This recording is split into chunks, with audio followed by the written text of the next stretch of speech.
आप सभी को नमस्कार। स्वागत है आपका आपका अपना यूट्यूब चैनल पॉलिटिकल अलायंस में। भारतीय राष्ट्रीय आंदोलन के इस सीरीज में हम लोग देख रहे हैं कुछ ऑब्जेक्टिव प्रश्नों को, जिसका आज दूसरे नंबर का सेट है। तो चलिए आज का पहला प्रश्न देखते हैं। राज्य पुनर्गठन आयोग की रिपोर्ट के संदर्भ में निम्नलिखित में से किसने कहा मेमनों से ऊन कतर लिए गए हैं और वे सर्दी की तीव्रता महसूस कर रहे हैं? देखिए, ए दिया है जवाहरलाल नेहरू, बी है बी आर अम्बेडकर, सी है बी एन राव और डी है के टी शाह। इसका सही उत्तर हो जाएगा भीमराव अम्बेडकर। इसका सही उत्तर क्या हो जाएगा? भीमराव अम्बेडकर। ऑप्शन बी इसका सही उत्तर हो जाएगा। देखिए, जो महान राजनीतिज्ञ, अर्थशास्त्री एवं इतिहासविद डॉक्टर भीमराव अम्बेडकर ने राज्य पुनर्गठन आयोग जो 1956 में ये गठित हुआ था कि इसके संदर्भ में इन्होंने कहा था कि मेमनों से ऊन कतर लिए गए हैं और वे सर्दी की तीव्रता महसूस कर रहे हैं। नेक्स्ट है अगला प्रश्न कि महात्मा गांधी का राजनीतिक गुरु किसे माना जाता है?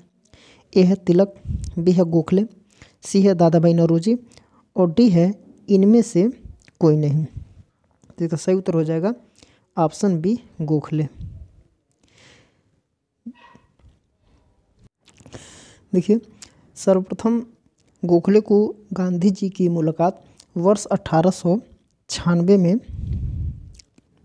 हुई तथा दूसरी मुलाकात 1901 में हुई थी। दूसरी मुलाकात कब हुई थी? 1901 में कोलकाता में हुई थी ये मुलाकात। सन 1912 में इन दोनों की मुलाकात पुनः दक्षिण अफ्रीका में हुई, जहां गांधी जी गोखले के नेतृत्व शैली और संघर्ष के तरीकों से प्रभावित हुए और भारत आने के पश्चात गांधी जी ने अंग्रेजों के विरुद्ध आंदोलन में उन्हीं तरीकों का प्रयोग किया था। इसका सही उत्तर हो जाएगा गोपाल कृष्ण गोखले। ऑप्शन बी इसका सही उत्तर हो जाएगा। नेक्स्ट है तिलक को भारतीय अशांति का जनक की संज्ञा किसने दी थी? ए है वैलेंटाइन चिरोल, बी है वर्ड्सवर्थ, सी है एनी बेसेंट और डी है इनमें से कोई नहीं। तो इसका जो सही उत्तर हो जाएगा option A Valentine Chirol. Option A इसका सही उत्तर हो जाएगा। देखिए, चिरोल जो है वो लंदन में प्रकाशित समाचार पत्र द टाइम्स के विदेशी मामलों के संवाददाता थे तथा भारतीय प्रवास के दौरान अपनी पुस्तक इंडियन अनरेस्ट में उन्होंने तिलक को भारतीय अशांति का जनक बताया था। 1916 में लखनऊ में हुए कांग्रेस अधिवेशन में तिलक ने स्वराज की स्पष्ट मांग करते हुए कहा कि स्वराज मेरा जन्मसिद्ध अधिकार है और मैं इसे लेकर रहूँगा। नेक्स्ट है किसको भारत में अशांति का अग्रदूत कहा जाता है? किसको भारत में अशांति का अग्रदूत कहा जाता है? तब इसके पहले प्रश्नों को देखा गया था। तो इसका सही उत्तर क्या हो जाएगा? बाल गंगाधर तिलक। ऑप्शन ए इसका सही उत्तर हो जाएगा। ऑप्शन ए इसका सही उत्तर हो जाएगा। देखिए, लोकमान्य बाल गंगाधर तिलक को भारतीय राष्ट्रवाद का भागीरथी ऋषि कहा जाता है। वे एक महान पत्रकार, शिक्षक, जननायक और स्वतंत्रता सेनानी थे। उनको लोग प्रायः लोकमान्य और भारत का बेताज बादशाह कहते थे। तिलक ने लाला लाजपत राय और बिपिन चंद्र पाल के साथ मिलकर राष्ट्रवादी दल या उग्रवादी दल का गठन किया था। एंग्लो इंडियन नौकरशाही उन्हें विद्रोही समझती थी। वैलेंटाइन चिरोल उन्हें भारत में अशांति का अग्रदूत समझते थे। तो इसका सही उत्तर क्या हो जाएगा? बाल गंगाधर तिलक। Option A. अगला प्रश्न है कि निम्नलिखित में से किस पुस्तक के लेखक बाल गंगाधर तिलक है? ए है the Arctic home of the Vedas, B है गीता रहस्य, सी है द ओरियन और डी है उपयुक्त में से सभी। तो इसका जो राइट आंसर हो जाएगा उपयुक्त में से सभी। उपयुक्त सभी यानी कि the Arctic home of the Vedas ये भी उन्हीं की कृति है, गीता रहस्य उन्हीं की कृति है, द ओरियन उन्हीं की कृति है। तो ऊपर के तीनों उन्हीं की कृति है। तो ऑप्शन डी इसका सही उत्तर हो जाएगा। देखिए, द ओरियन जो है, द ओरियन ये लिखा गया था लगभग 1893 में। डोरियन कब प्रकाशित किया गया था? 1893। गीता रस कब हुआ था? ये 1915 में।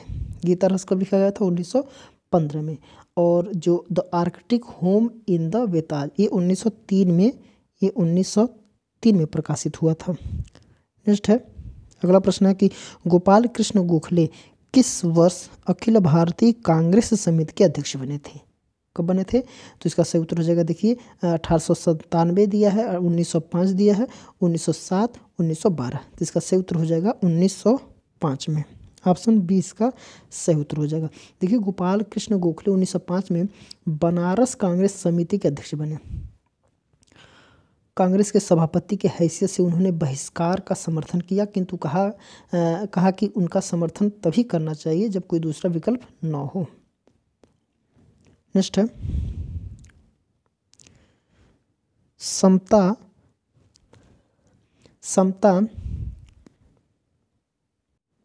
सैनिक दल सामाजिक समता सेना की स्थापना किसने की? तो है सुभाष चंद्र बोस, बी है सरदार पटेल, सी है लोहिया और डी है BR अम्बेडकर। इसका सही उत्तर हो जाएगा BR अम्बेडकर। ऑप्शन डी इसका सही हो जाएगा, सही उत्तर हो जाएगा।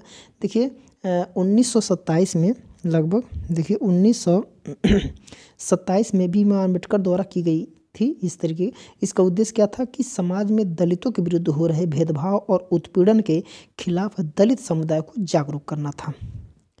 नेक्स्ट है, निम्नलिखित में से कौन सा गांधी जी का विचार गांधीवादी समाजवाद का शीर्ष माना जाता है? गांधीवादी समाजवाद का शीर्ष माना जाता है तो सत्याग्रह है, अहिंसा है, स्वराज है और सर्वोदय है। तो इसका सही उत्तर हो जाएगा सर्वोदय, ऑप्शन डी। देखिए सर्वोदय जो है अंग्रेज लेखक रस्किन की एक पुस्तक द अनटू द लास्ट का गांधी जी के द्वारा गुजराती में अनुमोदित एवं पुस्तक है, अनुमोदित एक पुस्तक है। सर्वोदय का अर्थ है सबका उदय, सबका विकास। सर्वोदय समाज गांधी जी की कल्पनाओं का समाज था जिसके केंद्र में भारतीय ग्राम व्यवस्था थी। सर्वोदय को ही गांधीवादी समाजवाद का शीर्षक माना जाता है। ठीक है, तो इसका उत्तर क्या हो जाएगा? Option D. नेक्स्ट है, किस वर्ष में रविंद्रनाथ टैगोर ने जलियांवाला बाग के नरसंहार के विरोध में नाइटहुड की जो उपाधि थी उसको क्या कर दिया था? त्याग दिया था।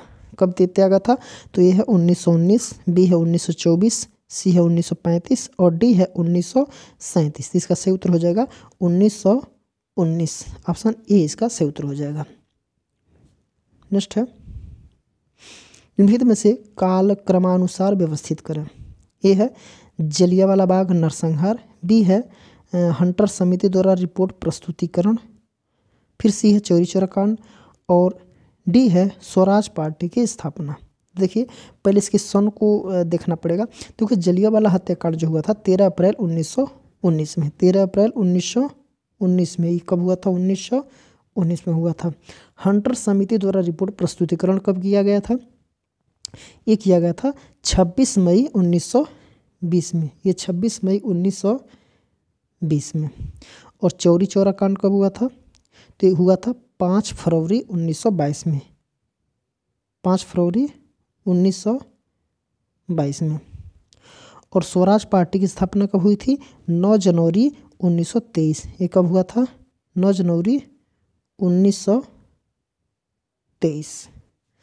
तो इसके हिसाब से देखिए ये 1919, 1920, 1922, 1923 यानी कि ऊपर से एकदम क्रम से लगा भी है। तो इसका सही क्या उत्तर हो जाएगा? Option A B C D. Option A इसका राइट आंसर हो जाएगा। ए बी सी डी क्रम से है ही पहले से ही। अगला प्रश्न है, नेक्स्ट है, निम्नलिखित में से कौन सुमेलित नहीं है? कौन सुमेलित नहीं है? देखिए ए दिया है MK गांधी, ये स्वराज हिंद, बी है MN Roy, India in transition, C है RD भंडारकर, हिस्ट्री ऑफ धर्मशास्त्र और डी है कौटिल्य अर्थशास्त्र। और कौन सुमेलित नहीं है ये पूछ रहा है, तो इसका सही उत्तर हो जाएगा option C, RD Bhandarkar, history of Dharmashastra. ये सुमेलित नहीं है बल्कि क्या है? ये असुमेलित है, ये गलत है। देखिए उनकी पुस्तक हिस्ट्री ऑफ धर्मशास्त्र नहीं है, हिस्ट्री ऑफ धर्मशास्त्र नहीं है, यही इसका राइट आंसर हो जाएगा। तो इसका पुस्तक का नाम क्या है? तो इसका पुस्तक का नाम है lectures on the ancient history of India, जो 1919 में प्रकाशित हुआ था। एक बार और सुन लें, lectures on the ancient history of India, ये R.D. भंडारकर द्वारा रचित पुस्तक है। देखिए धर्मशास्त्र का जो इतिहास है, यानी कि हिस्ट्री ऑफ धर्मशास्त्र, यानी कि धर्मशास्त्र का जो इतिहास है, ये पांडुरंग वामन काड़े का है। पांडुरंग वामन काड़े की रचना है, जो 1930 में प्रकाशित हुई थी। कब हुई थी? 1930 में प्रकाशित हुई थी। नेक्स्ट है, निम्न में से मार्ले मिंटो सुधार अधिनियम, मार्ले मिंटो सुधार अधिनियम 1909 का कौन सा प्रमुख प्रावधान सही नहीं है? कौन सा प्रमुख प्रावधान सही नहीं है? ए है विधान परिषदों के आकार में वृद्धि, विधान परिषदों के आकार में वृद्धि। बी है केंद्रीय विधान परिषदों के सरकार द्वारा नामित सदस्यों का बहुमत। और सी है सांप्रदायिक और पृथक निर्वाचन पद्धति। देखिए डी है केंद्रीय विधान परिषद में निर्वाचित सदस्यों का स्थान नहीं। तो इसका देखिए जो कौन सा नहीं है, कौन सा प्रावधान नहीं है, तो ऑप्शन डी इसका प्रावधान ये नहीं था। बल्कि विधान परिषद में आकार में वृद्धि की गई थी, केंद्रीय विधान परिषद में सरकार द्वारा नामित सरकार ये भी की गया था, और सांप्रदायिक और पृथक निर्वाचन पद्धति 1909 के अधिनियम के तहत ही किया गया। तो इसका ऑप्शन डी जो है ये प्रावधान 1909 के अधिनियम में नहीं है। तो ऑप्शन डी इसका सही उत्तर हो जाएगा। नेक्स्ट है,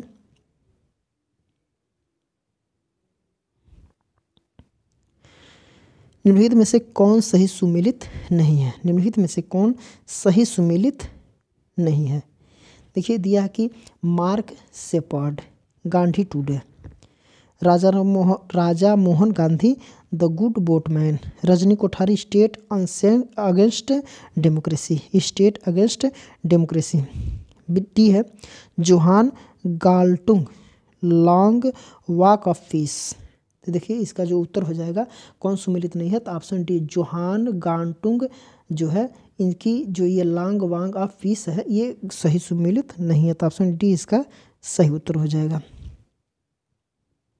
देखिए जो ये जोहान गाल्टुंग जो है लॉन्ग वॉक ऑफ पीस, ये पुस्तक इनकी नहीं है, ठीक है, तो ये गलत हो जाएगा। तो इनके पुस्तक का नाम क्या है? इनका पुस्तक का नाम है पीस बाय पीसफुल। इनके पुस्तक का नाम क्या है? Peace by peaceful. और लॉन्ग वॉक ऑफ पीस जो है यह है प्रोफेसर प्रियंकर उपाध्याय के द्वारा रचित ये पुस्तक का नाम है, ठीक है, जो 31 मई 2018 में इसका प्रकाशन किया गया था। नेक्स्ट है, शांति आंदोलन निम्न में से कौन सा आंदोलन कहलाता है? शांति आंदोलन निम्नलिखित में से कौन सा आंदोलन कहलाता है? ए है कामगार आंदोलन, बी है किसान आंदोलन, सी है नव सामाजिक आंदोलन, और डी है उपनिवेश विरोधी आंदोलन। तो इसका जो सही उत्तर हो जाएगा नव सामाजिक आंदोलन। ऑप्शन सी इसका राइट आंसर हो जाएगा। देखिए शांति आंदोलन नव सामाजिक आंदोलन कहलाता है। नव सामाजिक आंदोलन उत्तर भौतिकवादी मूल्यों पर बल देते हैं। उनके द्वारा शांति आंदोलन, परमाणु हथियार विरोधी आंदोलन, उपभोक्ताओं के हितों के लिए संचालित आंदोलन शामिल होता है। देखिए जो नव सामाजिक आंदोलन की शुरुआत कब हुई थी? ये हुई थी 1960 में। कब हुई थी? 1960 के दशक में शुरू हुई थी। नव सामाजिक आंदोलन मुख्यतः युवा, सुशिक्षित, परिवर्तनवादी और मध्यम वर्गीय नागरिकों का आंदोलन है। यह नव व मार्क्सवादी चिंतन से प्रभावित हुआ था। नव मार्क्सवादी चिंतन से यह प्रभावित हुआ था। अगला प्रश्न है, डॉक्टर भीमराव अम्बेडकर द्वारा स्थापित अंतिम राजनीतिक दल था। डॉक्टर भीमराव अम्बेडकर द्वारा स्थापित अंतिम राजनीतिक दल था, क्या है? ये है इंडिपेंडेंट लेबर पार्टी, फिर है Republic party of India, Dalit panthers, all India schedule caste federation. इसका सही उत्तर हो जाएगा all India schedule caste federation. इसका उनका जो है डॉक्टर भीमराव अम्बेडकर क्या है? ये अंतिम था, ये अंतिम दल था। देखिए all India schedule caste federation doctor Ambedkar का अंतिम राजनीतिक दल था, जिसकी स्थापना उन्होंने कब किया था? 1942 में। इसकी स्थापना कब हुई थी? 1942 में की थी। नेक्स्ट है, 1936 में इंडिपेंडेंट लेबर पार्टी के संस्थापक कौन थे? देखिए वही प्रश्न है। 1936 में इंडिपेंडेंट लेबर पार्टी के संस्थापक कौन थे? देखिए जवाहरलाल नेहरू दिया है, एम.एन. राय दिया है, बी.आर. अम्बेडकर दिया है, एम.के. गांधी दिया और सुभाष चंद्र बोस दिया है। तो इसका सही उत्तर हो जाएगा option C, B R. Ambedkar. Option C इसका सही उत्तर हो जाएगा, बी.आर. अम्बेडकर। देखिए अगला प्रश्न है, डॉक्टर अम्बेडकर ने स्वतंत्र मजदूर दल, क्या है? स्वतंत्र मजदूर दल इंडिपेंडेंट लेबर पार्टी की स्थापना किस वर्ष की थी? कब की थी? तो अभी इसके पहले लिखा गया था, तो ये 1936 में। इसके पहले प्रश्न को देखेंगे तो 1936 में, उसमें भी प्रश्न में ही लिखा गया था। तो उसका उत्तर हो जाएगा ऑप्शन बी। नेक्स्ट है, मजदूर किसान शक्ति संगठन, मजदूर किसान शक्ति संगठन निम्न में से किससे संबंधित है? मजदूर किसान शक्ति संगठन निम्न में से किससे संबंधित है? ए है सूचना का अधिकार, बी है जनहित याचिका, नागरिक चार्टर और डी है निर्भया केस। इसका उत्तर हो जाएगा सूचना का अधिकार। ऑप्शन ए सही है। देखिए मजदूर किसान शक्ति संगठन एक भारतीय राजनीतिक संगठन है जिसे सूचना के अधिकार अधिनियम की मांग के लिए जाना जाता है, जो मजदूरों के लिए न्यूनतम मजदूरी की मांग से बढ़ा है। इसकी स्थापना कब हुई थी? 1 मई 1987 को। इसकी स्थापना कब हुई थी? 1 मई 1987 को। इसके संस्थापक कौन है? अरुणा राय। इसके संस्थापक कौन है? अरुणा राय। मुख्यालय कहाँ है? राजस्थान में। इसकी मुख्यालय कहाँ है? राजस्थान में। नेक्स्ट है, 1932 के सांप्रदायिक पंचायत का निम्न में से किसने विरोध किया था? 1932 के सांप्रदायिक पंचायत का निम्न में से किसने विरोध किया था? ए है एम.के. गांधी, बी है बी.आर. अम्बेडकर, सी है पी.जी. तिलक और डी है एम.जी. रानाडे। इसका उत्तर हो जाएगा एम.के. गांधी। इसका उत्तर क्या हो जाएगा? एम.के. गांधी अर्थात महात्मा गांधी इसका सही उत्तर हो जाएगा। देखिए महात्मा गांधी ने लगभग 1932 में लिखा है, देखिए 1932 में सांप्रदायिक पंचायत का विरोध किया था। इस पंचायत के पृथक निर्वाचन पद्धति को दलित वर्गों पर भी लागू कर दिया था। महात्मा गांधी ने जेल में ही 20 सितंबर 1932 को इसके विरोध में आमरण अनशन शुरू कर दिया। 5 दिन बाद गांधी जी और अंबेडकर के बीच पूना समझौता हुआ। प्रांतीय विधानमंडल में 148 व केंद्रीय विधानमंडल में 18% सीटें दलितों के लिए आरक्षित की गई तथा दलितों के लिए पृथक निर्वाचन व्यवस्था समाप्त कर दी गई थी। अगला प्रश्न है कि निम्न में से कौन सी कृति बी.आर. अम्बेडकर द्वारा नहीं लिखी गई है? कौन सी कृति भीमराव अम्बेडकर द्वारा नहीं लिखी गई है? ठीक है, who are the Shudra, who are the Shudra, तो ये तो लिखी गई है। स्टैंडर्ड्स एंड माइनॉरिटीज, ये भी उनकी कृति है। The untouchable, who are they, ये भी उनकी कृति है। व्हील ऑफ हिस्ट्री, तो देखिए जो व्हील ऑफ हिस्ट्री है ये इनकी कृति नहीं है। तो इसका सही उत्तर क्या हो जाएगा? ऑप्शन डी, ये लिखी गई नहीं है। कौन लिखी नहीं गई है? D option, wheel of history. तो ये किसकी कृति है? तो व्हील ऑफ हिस्ट्री जो है ये लोहिया का है, डॉक्टर राम मनोहर लोहिया की है। ये किसकी कृति है? लोहिया। व्हील ऑफ हिस्ट्री किसकी कृति है? राम मनोहर लोहिया की। नेक्स्ट है, निम्न में से किसने तीनों गोलमेज सम्मेलन में भाग लिया था? किसने तीनों गोलमेज सम्मेलनों में भाग लिया था? सरदार पटेल हैं, बी.आर. अम्बेडकर, एम.के. गांधी, जवाहरलाल नेहरू। इसका सही उत्तर हो जाएगा ऑप्शन बी, भीमराव अम्बेडकर। देखिए सन 1930 से लेकर के 32 तक के मध्य जो भारत के संवैधानिक सुधारों के बारे में साइमन कमीशन द्वारा प्रस्तुत रिपोर्ट पर विचार करने के लिए लंदन में 3 गोलमेज सम्मेलन क्रमशः आयोजित किए गए थे। डॉक्टर भीमराव अम्बेडकर ने इन तीनों सम्मेलनों में भाग लिया था, जबकि महात्मा गांधी ने सिर्फ दूसरे सम्मेलन में कांग्रेस की ओर से भाग लिया था। नेक्स्ट है, महात्मा गांधी द्वारा आरंभ किया गया निम्नलिखित में से कौन सा प्रथम सत्याग्रह है? कौन सा प्रथम सत्याग्रह है? ए है चंपारण सत्याग्रह, बी है असहयोग आंदोलन, नमक सत्याग्रह और सविनय अवज्ञा आंदोलन। तो इसका सही उत्तर हो जाएगा ऑप्शन ए, चंपारण सत्याग्रह इनका क्या है? पहला आंदोलन था। देखिए महात्मा गांधी द्वारा किया गया प्रथम सत्याग्रह क्या था? चंपारण सत्याग्रह। कब किया गया था? ये किया गया था 1917 में। ये 1917 में किया गया था, जिसमें गांधी जी ने बिहार के किसानों के साथ मिलकर 3 कठिया पद्धति का विरोध किया था। इसमें उसके साथ कौन थे? राजेंद्र प्रसाद भी थे। देखिए असहयोग आंदोलन कब हुआ था? 1920 में हुआ था। नमक सत्याग्रह कब हुआ था? 1930 में हुआ था। और सविनय अवज्ञा आंदोलन भी 1930 में हुआ था। नेक्स्ट है, निम्नलिखित में से नेताओं का कौन सा समूह गुटनिरपेक्ष आंदोलन के लिए जिम्मेदार है? नेताओं का कौन सा समूह गुटनिरपेक्ष आंदोलनों के लिए जिम्मेदार है? देखिए नेहरू, रूजवेल्ट और स्टालिन। देखिए स्टालिन और रूजवेल्ट तो नहीं है, नेहरू हैं। देखिए इंदिरा गांधी, ये भी नहीं है। गोर्बाचेव और केनेडी, ये भी नहीं है। देखिए नेहरू हैं, नासिर हैं, टीटो हैं। महात्मा गांधी नहीं है, लिंकन नहीं है, माओ बिल्कुल नहीं है। तो इसका सही उत्तर क्या हो जाएगा? Option C. इसका सही उत्तर क्या हो जाएगा? Option C. देखिए गुटनिरपेक्ष आंदोलन, नॉन एलिग्न मोमेंट, यानी कि NAM कहा जाता है, कि स्थापना कब हुई थी? ये हुई थी 1961 को। कब हुई थी? 1961 में। प्रधानमंत्री, जो भारत के प्रधानमंत्री हैं जवाहरलाल नेहरू, मिस्र के राष्ट्रपति हैं नासिर। भारत के प्रधानमंत्री नेहरू और मिस्र के राष्ट्रपति नासिर थे। और यूगोस्लाविया के राष्ट्रपति कौन थे? ब्रांज टीटो। ठीक है ना, ये तीनों लोग मिलकर के इनके प्रयास से हुआ था। यह एक अंतर्राष्ट्रीय संगठन है।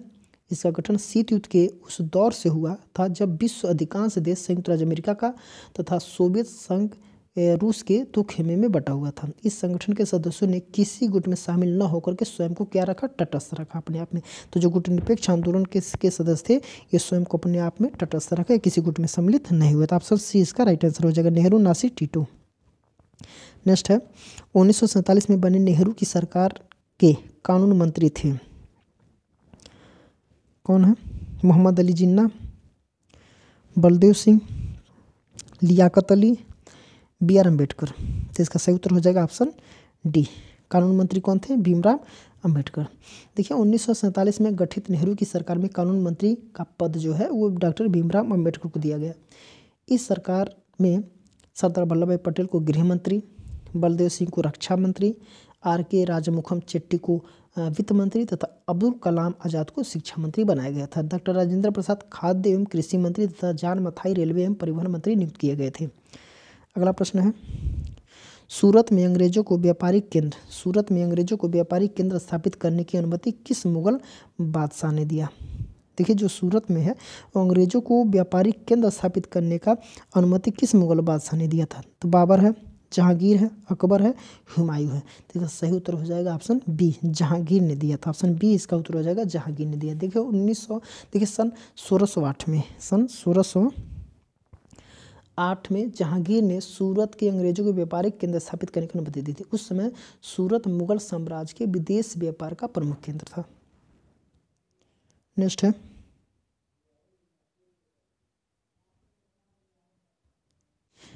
देखिए प्रश्न इस सेट का लास्ट प्रश्न था। 25 प्रश्नों को हम लोगों ने सॉल्व कर लिया।